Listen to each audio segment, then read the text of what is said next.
Good morning. आप सभी प्यारे बच्चों का बैंकॉन्स ऐप पर स्वागत है। हम लोग ओ लेवल की क्लास पढ़ रहे हैं और ओ लेवल में पाइथन ओ लेवल की क्लास में हम लोग पाइथन कर रहे हैं। और जैसा कि मैं बता दूं, पाइथन प्रोग्रामिंग, आपका पाइथन प्रोग्रामिंग जिसका मॉड्यूल्स है M3R5, और इसमें हम लोग चैप्टर 1 इंट्रोडक्शन टू प्रोग्रामिंग पढ़ रहे हैं। और इस इंट्रोडक्शन टू प्रोग्रामिंग के अंतर्गत हम लोग 3 लेक्चर पढ़ चुके हैं। तो आज का जो लेक्चर होगा वो लेक्चर नंबर 4 होगा, जिसमें हमारी हेडिंग होगी बेसिक मॉडल ऑफ कंप्यूटेशन। इसमें हम हेडिंग लिखने जा रहे हैं basic model of computation. Lecture 4 में हमारा हेडिंग होगा basic model of computation, basic model of computation. चलो अब इसे थोड़ा सा ध्यान से समझना आप सभी लोग। अब एक वर्ड आ गया कंप्यूटेशन, है ना। What the mean of a computation. इस कंप्यूटेशन का क्या मतलब है? तो कंप्यूटेशन को हम लोग हिंदी में कहते हैं गणना। क्या कहते हैं? गणना। तो इसे अगर हिंदी में बताना हो तो हम कहते हैं गणना का मूल मॉडल। गणना का मूल मॉडल, इसको हम हिंदी में बोलेंगे गणना का मूल मॉडल। अब देखो ये क्या है समझना। जैसे मैंने आपसे कहा कि हम पाइथन पढ़ रहे हैं, ये जो भाषा पढ़ रहे हैं पाइथन पढ़ रहे हैं, इसका मेन कॉन्सेप्ट क्या है? इसके थ्रू हम प्रोग्रामिंग करेंगे।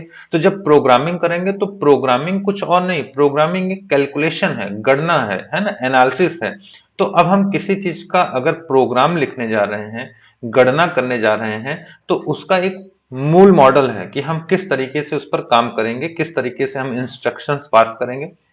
जैसे आपने उस दिन पढ़ा, आपने कहा कि सर जो हमारा भाषा है, जो जैसे मैं यहाँ थोड़ा सा लिख दे रहा हूं, जो पाइथन है, पाइथन में हम प्रोग्राम लिखेंगे, आपको पता है। और जब हम प्रोग्राम लिखेंगे तो वो प्रोग्राम में इंस्ट्रक्शंस होंगे, जिसे हम बोलते हैं कई सारे इंस्ट्रक्शंस होंगे, तो सेट ऑफ इंस्ट्रक्शंस होंगे।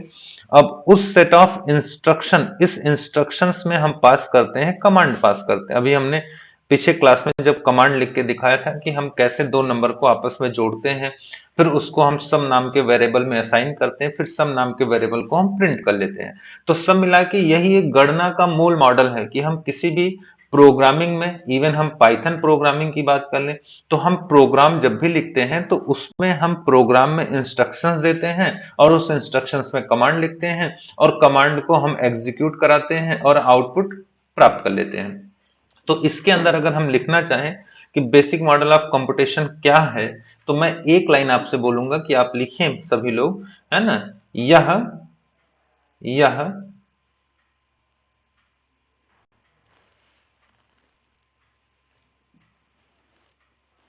अगर हम चाहें तो इसमें लिखना है तो कैसे लिखेंगे? तो चलो मैं लिखवा दे रहा हूं। बेसिक मॉडल ऑफ कंप्यूटेशन के अंतर्गत हम लिखेंगे यह मॉडल, यह मॉडल, यह मॉडल किसी भी समस्या, जो भी समस्या है, प्रॉब्लम है, किसी भी प्रॉब्लम, किसी भी प्रॉब्लम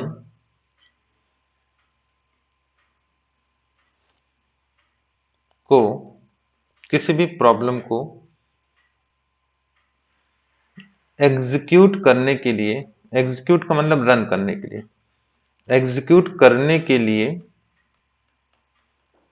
एग्जीक्यूट करने के लिए यूजर के द्वारा, यूजर के द्वारा दिए गए सेट इंस्ट्रक्शंस को, सेट इंस्ट्रक्शंस को फॉलो करता है, फॉलो करता है। समझ गए? इसका मतलब देखो, ये जो मॉडल हमारा है, मॉडल एक तरह का हम बोल सकते हैं ना कि एक मेथड है। तो आपने कहा जब भी हम किसी प्रॉब्लम को एग्जीक्यूट करना चाहते हैं तो हम उसके लिए एक इंस्ट्रक्शंस देते हैं और वो इंस्ट्रक्शंस फॉलो करके हम उस प्रॉब्लम को सॉल्व कर सकते हैं। तो बहरहाल इसमें मैं कुछ ज्यादा नहीं लिखाऊंगा। अगर इसे हम इंग्लिश में लिखना चाहें, अगर आप चाहो तो इसको इंग्लिश में कैसे लिखेंगे बेसिक मॉडल ऑफ कंप्यूटेशन, तो हम इसमें लिख सकते हैं it can be consider, it can be considered as a program executed step by step following with the instructions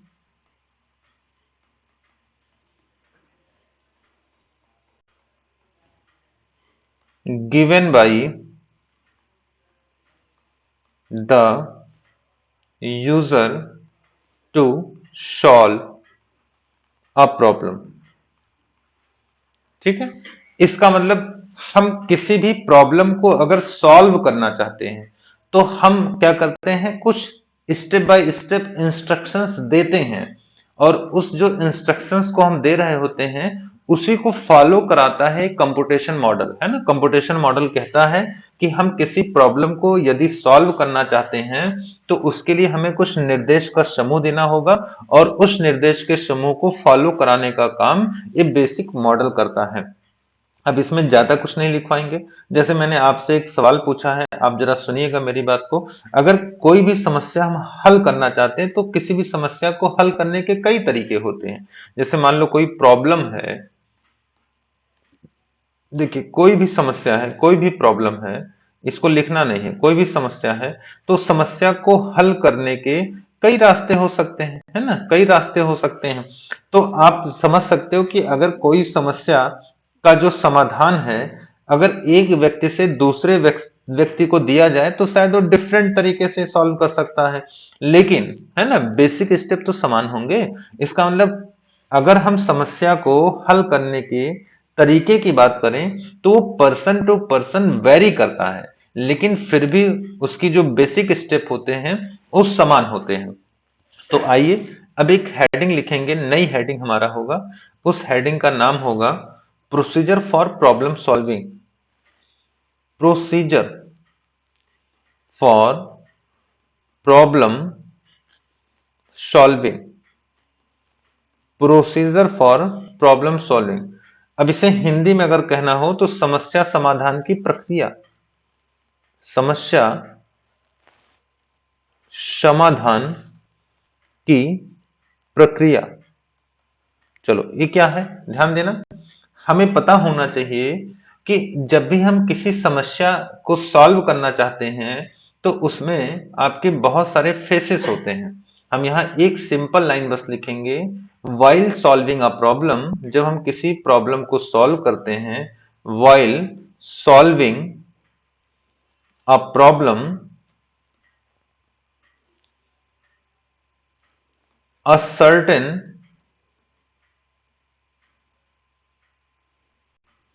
a certain procedure is followed as the phase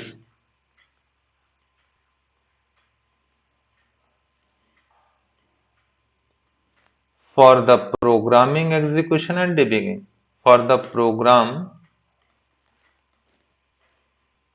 executing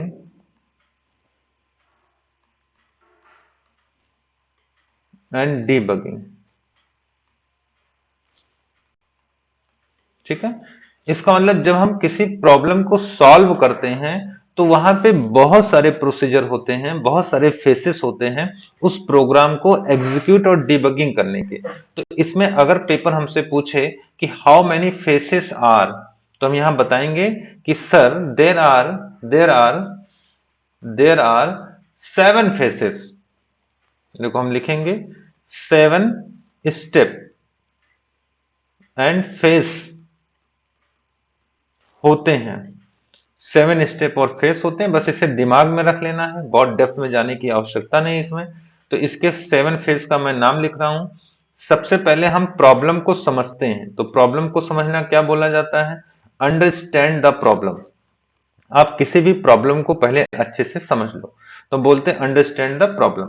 इसका मतलब first you need to find understand the problem, that how and what manner it may be solve और executed. इसका मतलब कोई भी समस्या अगर है तो उसको पहले समझने की कोशिश करो, उसमें दिमाग लगाओ कैसे या क्या तरीका हो सकता है इसको सॉल्व करने का। तो पहले प्रॉब्लम को समझोगे तभी दिमाग लगा पाओगे। फिर दूसरा स्टेप होता है, आप डिजाइन करोगे प्रोग्राम एंड मेक डिक्लेरेशन। दूसरा हमारा स्टेप होता है डिजाइन द प्रोग्राम, हम प्रोग्राम को डिजाइन करें, एंड मेक डिक्लेरेशन, हम डिक्लेरेशन तैयार करें। इसका मतलब होता है हम एल्गो लिखेंगे और एल्गो के साथ साथ हम उसका एक फ्लो चार्ट बनाएंगे, तब जाके वो डिजाइन हो जाएगा प्रोग्राम। तीसरा स्टेप होता है, इसमें हम लोग लिख सकते हैं छोटा सा point, right algo and draw flow chart. Algo and flow chart आगे पढ़ेंगे, फ्लो चार्ट। तो एल्गो और फ्लो चार्ट कहां होते हैं, तो design the program and make declaration में हमारे एल्गो और फ्लो चार्ट होते हैं। फिर तीसरा स्टेप होता है, तीसरा स्टेप होता है, तीसरा स्टेप होता है राइट द कोड। हम कोड को लिखते हैं, राइट द कोड, हम कोड को लिखते हैं। चौथा स्टेप होता है हम कंपाइल करते हैं। पांचवा स्टेप होता है हम प्रोग्राम को रन करते हैं, रन द प्रोग्राम। ये आपको स्टेप याद करना होगा। फिर आपका छठा स्टेप होता है टेस्टिंग एंड डिबगिंग प्रोग्राम, हम उसको टेस्ट करते हैं, डिबग करते हैं। Testing and debugging the program. और सातवां स्टेप हमारा होता है हम मेंटेन करते हैं, maintain and modify the program. ठीक है, तो ये 7 स्टेप होते हैं। जब भी हम किसी प्रोग्राम या हम किसी प्रॉब्लम को सॉल्व करना चाहते हैं, प्रोसीजर टू प्रॉब्लम सॉल्विंग, तो आपके 7 स्टेप बने हुए हैं। बोलो समझ में आ रहा है? एक हम प्रॉब्लम को समझ लें, design the program and make declaration, write the code, compile, run the program, testing and debugging the program, maintain and modify the program, है ना? तो ये समझ में आ गया। अब इसमें ज्यादा डेप्थ में नहीं जाना है, बहुत अंदर में नहीं ले जाऊंगा, कारण है क्योंकि पेपर में इतना डेप्थ का कोई सवाल नहीं होगा, बस 7 स्टेप्स होते हैं प्रॉब्लम प्रोसीजर में, है ना, सॉल्व करने के। आइए आगे बढ़ते हैं। अब जो हमारे सिलेबस में बहुत पूछता है वो आपका टॉपिक होगा जो हम मेंशन करने जा रहे हैं, एल्गोरिदम। एल्गोरिथम हम लिखेंगे हेडिंग एल्गोरिथम। ठीक है, ये आपके पेपर में पूछा जाता है एल्गोरिथम क्या होता है। तो हम इसमें लिखेंगे, इसमें हम लिखेंगे step by step description of a program. देखिए हम लिख देते हैं स्टेप, ये थोड़ा सा मैं चेंज कर दूं, कलर व्हाइट ले लूं। Step by step, step by step description, description of a program, of a program is called algorithm. इसका मतलब होता है डिस्क्रिप्शन को हम लोग कहते हैं विवरण। क्या कहते हैं? विवरण। तो किसी भी प्रोग्राम का जो स्टेप बाय स्टेप विवरण होता है उसी को हम एल्गोरिदम कहते हैं, है ना। जैसे फॉर एग्जांपल अभी समझो, फिर लिखवा रहे, जैसे मैंने कहा कि 2+2=4, एक प्रोग्राम है, पर इसमें देखो स्टेप बाय स्टेप क्या डिक्लेरेशन होगा। पहले आप 2 लेंगे, फिर आप प्लस लेंगे, फिर आप 2 लेंगे, फिर आप 4 लाएंगे। तो इसमें देखो कई स्टेप हैं जो छुपे हुए हैं, तो जब हम एक एक स्टेप को ओपन करके बताते हैं या लिखते हैं तो उसी को एल्गोरिदम कहा जाता है। बोलो कंफर्म हो गया? तो ये समझाने के लिए था, इसलिए मैं इसको हटा दे रहा हूं, यहां से आगे लिखेंगे।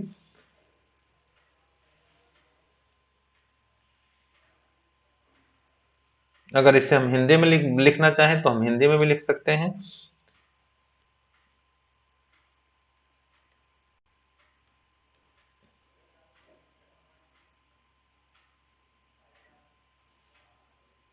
अगर हम हिंदी में लिखना चाहें तो हम हिंदी में लिख सकते हैं। एक एल्गोरिदम एक एल्गोरिदम एक कार्य को, मेरे साथ आप लिखते चलेंगे, एक कार्य को पूरा करने या किसी प्रॉब्लम को हल करने का हल करने के क्रम है। ठीक है,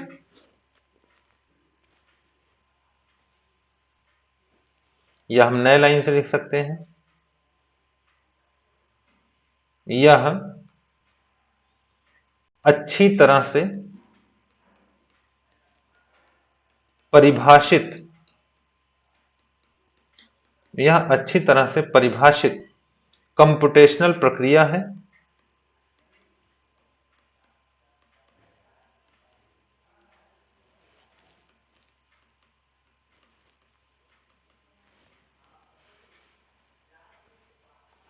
जो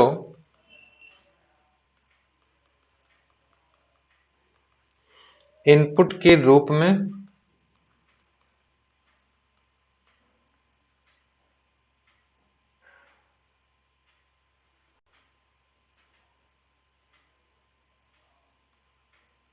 कुछ वैल्यू के सेट को लेता है और आउटपुट के रूप में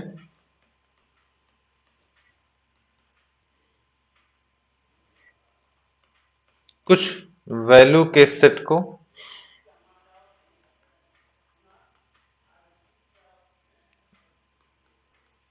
उत्पादन करता है। समझ गए? तो बस इतना समझो। देखो ये तीन ही लाइन है जिसमें मैंने सारा निचोड़ लिख दिया है कि एल्गोरिदम किसे कहते हैं। तो एल्गोरिदम कुछ नहीं होता, step by step description of a program is called algorithm. किसी भी प्रोग्राम का स्टेप बाय स्टेप मतलब एक एक लाइन का जो विवरण है वही आपका एल्गोरिदम है। एल्गोरिदम एक कार्य को पूरा करने या किसी प्रोसेस को हल करने का एक क्रम है। जैसे हम किसी काम को कैसे करते हैं, आप कहते हो सर हम मॉर्निंग में उठते हैं, देन हम फ्रेश होते हैं, देन हम है ना बात करते हैं, देन सर हम तैयार होते हैं, देन हम अपनी क्लास में जाते हैं, कोचिंग में जाते हैं। तो ये एक क्रम है, आपका जो एक एक क्रम है वही आपका एल्गोरिदम है। अच्छी तरह से अगर परिभाषित करें तो एक कंप्यूटेशनल प्रक्रिया है। अभी जो हमने गणना का मूल मॉडल पढ़ा है तो उसमें भी एक प्रक्रिया है ना। आपने देखा था उसमें एक प्रक्रिया कहाँ था, स्टेप नंबर 2 में। क्या स्टेप नंबर 2 था? Design the program and make declaration. तो जब आप प्रोग्राम डिजाइन कर रहे होते हैं तो आप जो डिक्लेरेशन कर रहे होते हैं उसमें एल्गोरिदम का रोल है। तो जो इनपुट के कुछ वैल्यू को सेट के तौर पर लेता है और आउटपुट के रूप में उसे व्यवस्थित करता है। अब इसमें अगर हम एग्जाम्पल से समझना चाहें तो अभी लास्ट क्लास में हमने एक क्वेश्चन आपको कराया था दो नंबर को जोड़ने का, है ना। तो दो संख्याओं को जोड़ने का अगर हम इसको एग्जाम्पल देना चाहें तो ऐसे देखो, दो नंबर को जोड़ने का एल्गोरिदम लिखें। अब देखो दो नंबर को जोड़ने का हमें एल्गोरिदम लिखना है। अब ऐसे पेपर में आ गया तो हम कैसे लिखेंगे, तो स्टेप बाय स्टेप हमें बताना होगा। तो इसमें स्टेप जो 1 होगा, देखो क्या होगा, हम शुरुआत करेंगे, हम बिगिन करेंगे या स्टार्ट करेंगे। फिर स्टेप नंबर जो 2 होगा, अब हम दो संख्या जोड़ रहे हैं तो हम रीड करेंगे। रीड, क्या रीड करेंगे? ए और बी। अब ए और बी क्या है? ये दो वेरिएबल हैं, ये आपके दो वेरिएबल हैं। इसको मैं ब्रैकेट में लिख दे रहा हूं, ए और बी। ये क्या है भैया? तो आप बोलोगे सर दो वेरिएबल हैं, दो वेरिएबल है ना। अच्छा, फिर हम क्या करेंगे, हम स्टेप नंबर 3 में क्या लिखेंगे? स्टेप 3 में हम लिखेंगे c equal to a plus b, क्योंकि हम दो नंबर ऐड कर रहे हैं। तो यहां पे देखो c भी एक क्या है, c एक वेरिएबल है, c भी आपका एक वेरिएबल हमने ले लिया। अब फिर आपने क्या किया, स्टेप नंबर 4 में हम लिखेंगे राइट सी, राइट सी है ना। अब राइट सी हम लिखेंगे, ठीक। ये हमने कमेंट दिखाया है, इसका कोई मतलब नहीं, ये आपका स्टेप है। फिर स्टेप नंबर आपका 5 क्या होगा? 5 होगा कि अब एंड हो गया। तो देखो हमने स्टार्ट किया पहला स्टेप हो गया। दूसरा, हमने ए और बी दो वेरिएबल को रीड कर लिया। तीसरे में हमने देखो ए और ए प्लस बी को सी में हमने असाइन कर दिया, असाइन ऑपरेटर होता है, और राइट सी करके हमने, राइट सी का मतलब हमने सी को प्रिंट करा लिया और एंड कर दिया। तो स्टेप बाय स्टेप डिक्लेरेशन ही क्या है आपका, एक एल्गोरिदम है। तो समझ में आया कि नहीं? तो एल्गोरिदम लिखना हमें आ गया।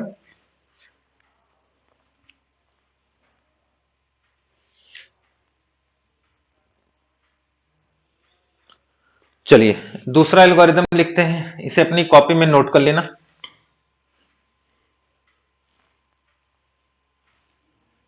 चलिए दूसरा एल्गोरिदम लिखते हैं, एल्गोरिदम नंबर 2। क्वेश्चन 2, किसी छात्र ने परीक्षा में पास किया या नहीं? किसी छात्र ने परीक्षा में पास किया या नहीं, एल्गोरिदम लिखें। ठीक है, देखो एक एल्गोरिदम और लिखवा रहे हैं आपको, थोड़ा समझना। तो सबसे पहले स्टेप हम क्या करेंगे, स्टेप फर्स्ट होगा स्टार्ट करेंगे।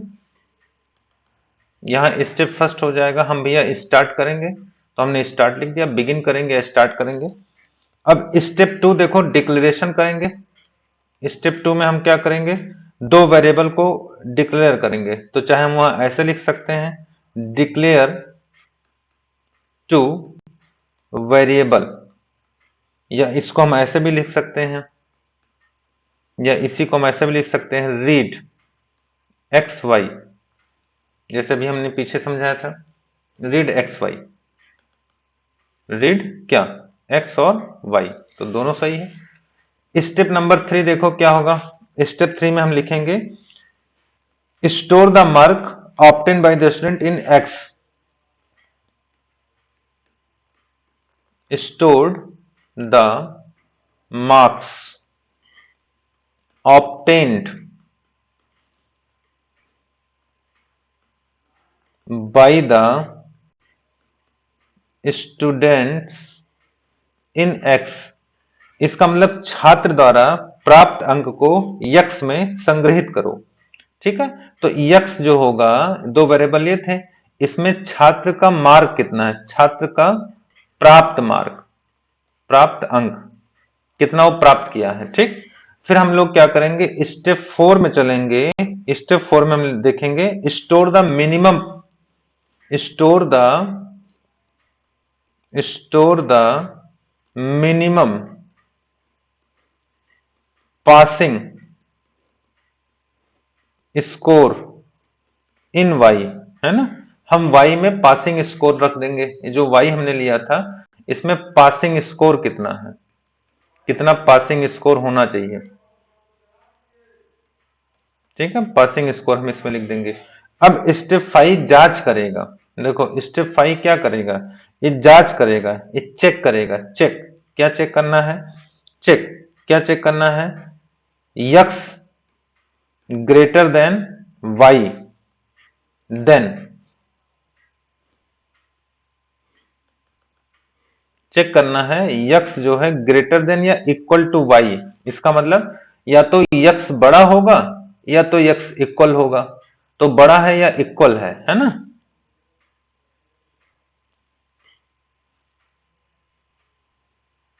देन रिटर्न पास, अगर ऐसा है तो पास कर दे, एल्स नहीं तो एल्स रिटर्न फेल, अगर ऐसा नहीं है तो रिटर्न कर दे फेल।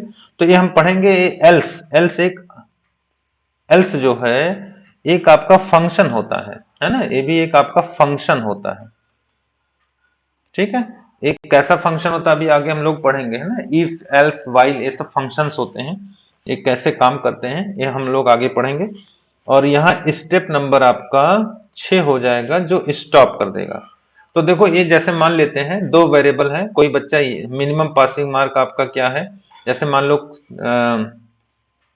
यक्स पाता है 50 नंबर और वाई मिनिमम है पासिंग मार्क 30 नंबर, और यहाँ पे कंडीशन देखो ऐसे बन गया x ग्रेटर देन y, तो यहाँ 50 हो गया और यहाँ एक क्या हो गया 30 हो गया। तो देखो 50 30 से बड़ा है तो रिटर्न कर देगा क्या पास, और अगर यहाँ कम हो जाएगा तो रिटर्न कर देगा फेल। तो ये जो आपने लिखा स्टेप बाय स्टेप डिक्लेरेशन, ये स्टेप बाय स्टेप विवरण डिस्क्रिप्शन, यही आपका क्या होता है एल्गोरिदम होता है। तो आई होप समझ में आ गया होगा, बाकी और आगे डेप्थ में पढ़ेंगे। तो ये अपनी कॉपी में नोट कर लीजिए कि जब भी हम किसी छात्र ने परीक्षा में पास किया या नहीं, तो इसको देखने के लिए हम लोग है ना इसी तरीके से काम करते हैं।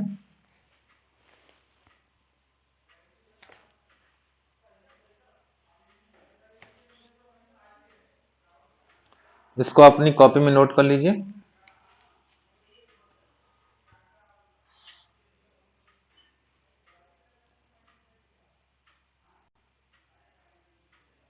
ठीक है ना।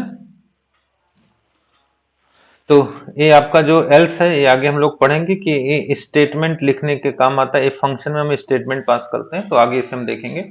तो चलिए यहां तक हो गया होगा। दो संख्याओं को जोड़ने का हमने पहले ही बता दिया कि दो संख्याओं को कैसे जोड़ते हैं, तो ये आपने देख ही लिया है। इसी तरीके से जोड़ने का एल्गोरिदम हो गया कि हम स्टार्ट करेंगे, है ना, ए और बी को डिक्लेयर कर लेंगे और हम क्या करेंगे, यहाँ पे आप कहोगे सर हम ए प्लस बी को सी में असाइन कर देंगे, राइट सी कर देंगे, प्रिंट हो जाएगा। तो सिंपल है, इसी तरीके से हम एल्गोरिदम सीख सकते हैं, लिख सकते हैं।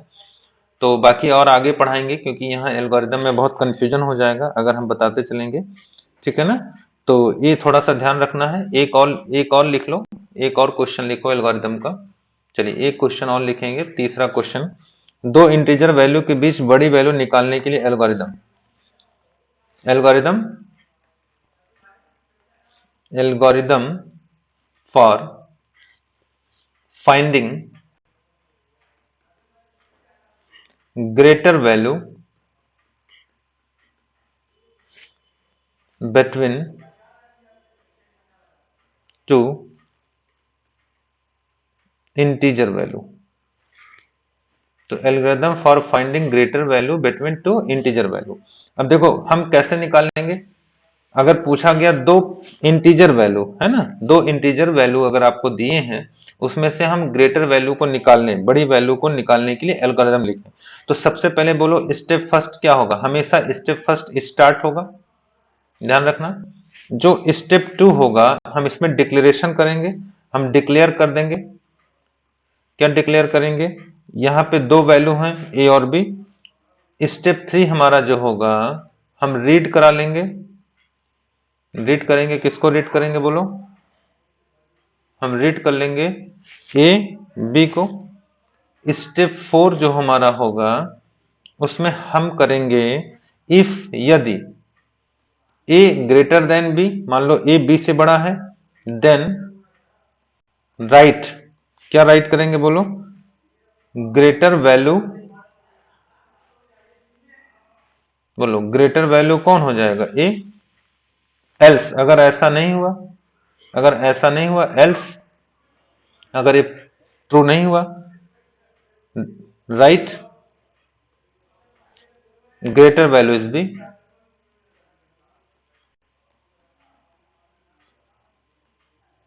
बी, और फिर हम लोग एंड कर देंगे, फिर हम लोग इसमें एंड कर देंगे।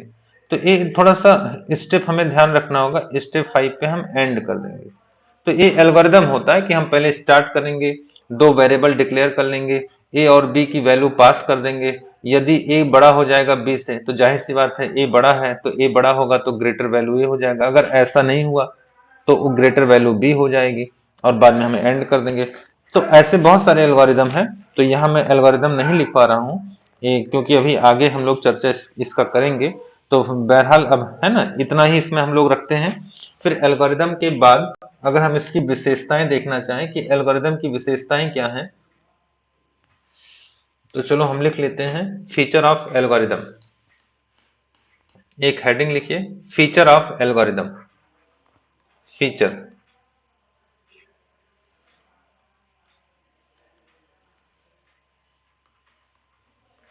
फीचर ऑफ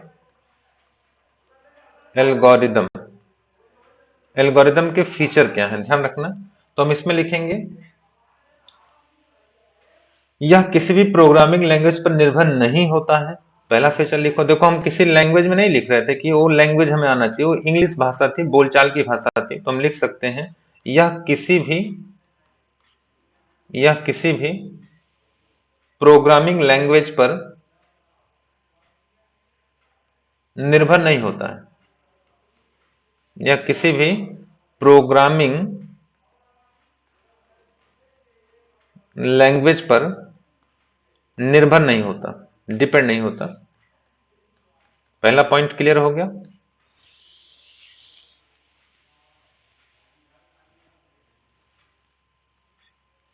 यह स्वतंत्र है। जब निर्भर नहीं तो क्या है? स्वतंत्र है। यह स्वतंत्र है, ठीक है, फ्री है। आप कैसे भी लिखो। यह सामान्य इंग्लिश लैंग्वेज होता है। ये सामान्य इंग्लिश जैसे हम बोलते हैं वैसे लिखते हैं, सामान्य इंग्लिश लैंग्वेज होता है। सामान्य इंग्लिश लैंग्वेज होता है।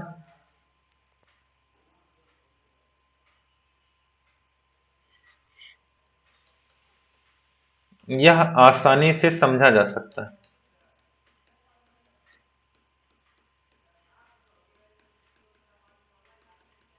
यह आसानी से समझा जा सकता है।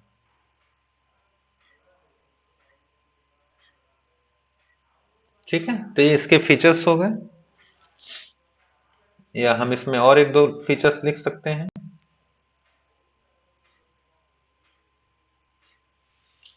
इसे डिबग करना आसान होता है। इसे डिबग करना आसान होता है। डिबग का मतलब जानते हैं?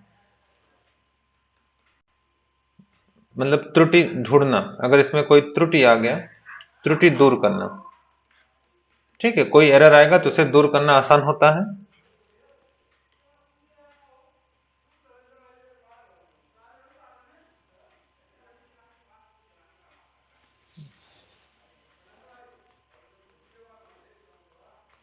प्रत्येक स्टेप, जितने स्टेप आप लिखते हो, प्रत्येक स्टेप का लॉजिकल सीक्वेंस होता है। मतलब हर स्टेप का अपना लॉजिकल सीक्वेंस है, इसमें कहीं आपको कंफ्यूज नहीं होना है। तो इतना बहुत है, इतने पॉइंट्स आप फीचर्स में याद रखो। फिर हम लोग हेडिंग लिखते हैं फ्लो चार्ट। अब हेडिंग लिखेंगे फ्लो चार्ट। नेक्स्ट हेडिंग होगा फ्लो चार्ट। ठीक है ना, फ्लो चार्ट। फ्लो चार्ट की क्लास हम लोग कल देखेंगे। ठीक है, तो फ्लो चार्ट का जो क्लास होगा उससे हम कल देखते हैं। मुझे नहीं लग रहा कि यहां तक कोई डाउट होगा। बोलो कंफर्म है?